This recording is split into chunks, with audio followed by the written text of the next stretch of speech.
Hi Crossroads family, I'm Heather and I am one of your digital hosts that shows up in the chat on Chop or on Facebook every Sunday morning.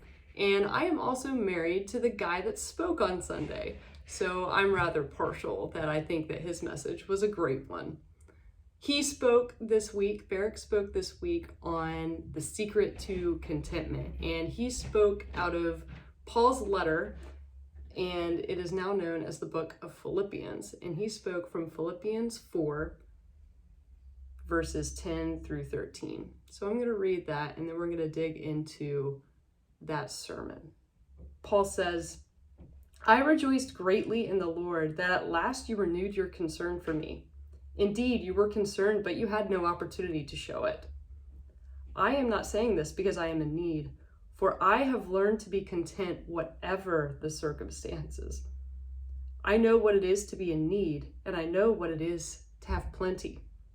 I have learned the secret of being content in any and every circumstance, whether well-fed or hungry, whether living in plenty or in want.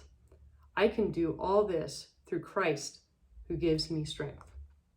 So the secret sauce to contentment is relying on Christ's strength and not our own. That's a little difficult when you really break it down, because we are so used to relying on what we can do, what our capabilities are, and what we can accomplish on our own. But really, we need to be relying on Jesus. And I love that Barrett contextualized this verse, because we often see it broken out, and it's a powerful verse. It truly is, but putting it in the context of contentment really reveals what God is saying very clearly. Barrick mentioned that there are two things that keep us from relying on Christ for our contentment. There's distraction, all the noise of the world, right?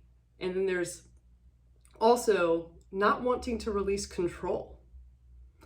And Barrick provided 3 ways that we can tap into Christ's strength a little more every day and lean in on him. He said we can seek silence.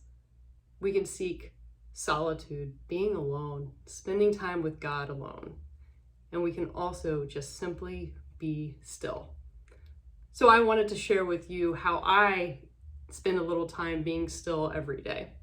Because we're all busy, whether we're moms, whether we're working, whether we are going and doing all kinds of volunteering. Even in the hustle and bustle of the holiday season, we could still seek that silence, that solitude, and that stillness. And I love to spend time in scripture every morning.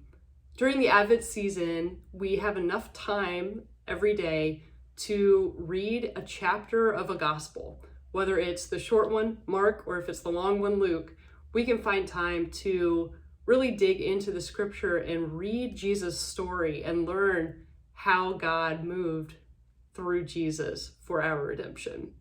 I personally really love to read just short pieces of scripture within a context and write out some that really stands out to me. This practice has changed the way that I remember and memorize scripture, as well as keep it written on the tablet of my heart. And it's a practice that I plan to continue in the future. So hopefully that example will inspire you during this Advent season to dig in and spend time with Jesus despite all of the crazy that's going on. Thanks so much for watching, and I hope you have a blessed week.